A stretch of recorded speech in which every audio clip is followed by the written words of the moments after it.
অসুখ দেন কি আল্লাহ, অসুখ দেন কি আল্লাহ, খাওয়ান কে আল্লাহ, তৃষ্ণা নিবারণ করেন কে আল্লাহ, আর দুঃখ মোচন করেন কে আল্লাহ, দুঃখ দেন কে আল্লাহ, কার কাছে যাইতে হবে? জান্নাতের মালিক কে, জাহান্নামের মালিক কে?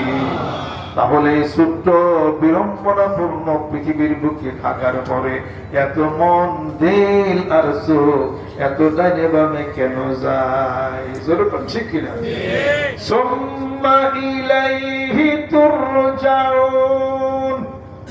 বান্দারে, এই পৃথিবীর বুকে যেখানেই তুমি থাকো না, মানুষ যত হও সাবধান, মৃত্যু তোমাকে কেড়ে নিবে, ঠিক পাবে না পরিত্রাণ। আজ কি হয়েছে? শান্তি জীবনের ভুল ভ্রান্তি সব গেছে চুকে, রাত্রি দিন ধূপ ধূপ তরঙ্গিত সুখ দুঃখ